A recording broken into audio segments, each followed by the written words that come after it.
Hi hello welcome back to my channel. So ಇವತ್ತಿನ recipe ಬಂದು blueberry milk shake. ಈ ಸಮ್ಮರ್ಗೆ ಒಳ್ಳೆ ಕೋಲ್ಡಾಗಿ ಮಿಲ್ಕ್ ಶೇಕ್ ಮಾಡಿಕೊಡಿದ್ರೆ ಆರೋಗ್ಯಕ್ಕೆ ಒಳ್ಳೆಯದು ಹಾಗೂ ಚೆನ್ನಾಗಿರುತ್ತೆ. ಸೊ ಇನ್ನೂ ಯಾರೆಲ್ಲ ನನ್ನ ಚಾನಲ್ಗೆ ಸಬ್ಸ್ಕ್ರೈಬ್ ಆಗಿಲ್ವೋ ಪ್ಲೀಸ್ ಸಬ್ಸ್ಕ್ರೈಬ್ ಆಗಿ, ಹಾಗೆ ವಿಡಿಯೋ ಇಷ್ಟ ಆದರೆ ಲೈಕ್ ಮಾಡಿ ಹಾಗೆ ಶೇರ್ ಮಾಡಿ. ಸೊ ನೋಡೋಣ ಬನ್ನಿ. ನಾನಿಲ್ಲಿ ಮಿಲ್ಕ್ ಪೌಡರ್ ಯೂಸ್ ಮಾಡ್ತೀನಿ. ಸೊ ಅದಕ್ಕೆ ನಾನು ಇಲ್ಲಿ 2 ಗ್ಲಾಸ್ ಆಗುವಷ್ಟು ನೀರನ್ನ ಹಾಕ್ಕೊಳ್ತಾ ಇದ್ದೀನಿ ಜಾರ್ಗೆ. ಸೊ ಹಾಗೆ 2 ಟೇಬಲ್ ಸ್ಪೂನಷ್ಟು ನಾನು ಇಲ್ಲಿ ಮಿಲ್ಕ್ ಪೌಡರ್ನ ಹಾಕ್ಕೊಳ್ತಿದ್ದೀನಿ, ಹಾಲಿನ ಪೌಡರು. ಸೊ ನಾನು ಇಲ್ಲಿ ಬ್ಲೂಬೆರಿ ಕ್ರಶ್ನ ಯೂಸ್ ಮಾಡ್ತಾಯಿದ್ದೀನಿ. ಸೊ ಅದಕ್ಕಾಗಿ 2 ಟೇಬಲ್ ಸ್ಪೂನ್ ಆಗುವಷ್ಟು ಕ್ರಶ್ನ ಹಾಕ್ಕೊಳ್ತಾ ಇದ್ದೀನಿ. ನೀವು ಟೇಸ್ಟಿಗೆ ಎಷ್ಟು ಬೇಕೋ ಅಷ್ಟು ಹಾಕ್ಕೋಬೋದು.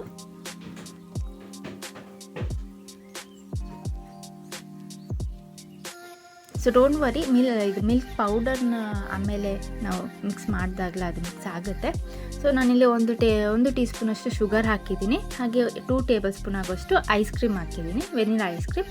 ಸೊ ನಾನು ಐಸ್ ಕ್ಯೂಬ್ ಹಾಕೋದು ಮರ್ತೋಯ್ತು, ಅದಾದಮೇಲೆ ಹಾಕಿ ಗ್ರೈಂಡ್ ಮಾಡ್ಕೊಂಡಿದ್ದೀನಿ. ಸೊ ನೆಕ್ಸ್ಟು ಇಷ್ಟೇ, ಇನ್ನೇನು ಇಲ್ಲ, ಜ್ಯೂಸ್ ಮಾಡೋದು ಗೊತ್ತೇ ಇರುತ್ತೆ. ಸೊ ನಾನಿಲ್ಲಿ ಸ್ವಲ್ಪ ಡೆಕೋರೇಟ್ ಮಾಡ್ತಾಯಿದ್ದೀನಿ, ಗಾರ್ನಿಷಿಗೆ ಚೆನ್ನಾಗಿ ಕಾಣಲಿ ಅಂತ. ಸೊ ನಾನು ಅದಕ್ಕೆ ಇಲ್ಲಿ ಚಾಕ್ಲೇಟ್ ಸಿರಪ್ನ ಹಾಕ್ತಾಯಿದ್ದೀನಿ. ನೀವು ಬೇಕಾದರೆ ಹಾಗೆ ಕೂಡ ಕುಡಿಬೋದು.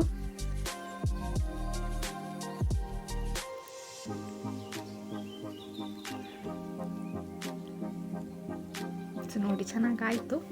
ಹಾಗೆ ಇಲ್ಲಿ ಬ್ಲೂಬೆರಿ ಕ್ರಷ್ ಕೂಡ ಸ್ವಲ್ಪ ಹಾಕ್ತಾಯಿದ್ದೀನಿ.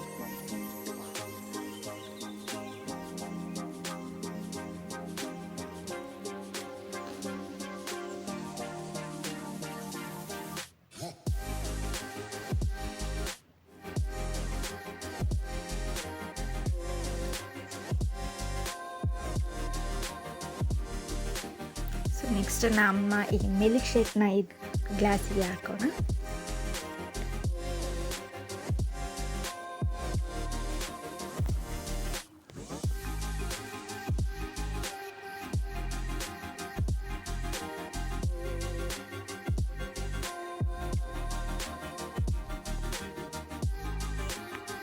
ಸೊ ನೋಡ್ಬೋದು, ಇಷ್ಟೇ ಈಸಿಯಾಗಿ ಸಿಂಪಲ್ಲಾಗಿ ಮಾಡ್ಬೋದು.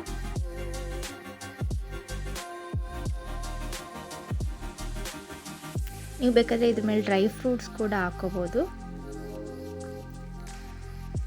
ಸೊ ನಾನು ಹಾಗೆ ಸ್ವಲ್ಪ ಚಾಕ್ಲೇಟ್ ಸಿರಪ್ನ ಹಾಕ್ತಾಯಿದ್ದೀನಿ.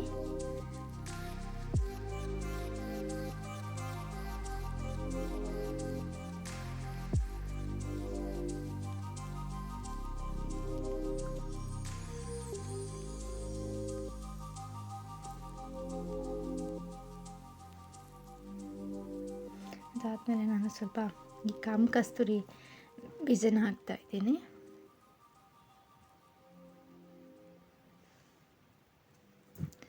ಸೊ ಇಷ್ಟೇ ಸಿಂಪಲ್, ನೀವು ಮನೇಲಿ ಮಾಡ್ಕೊಳ್ಳಿ.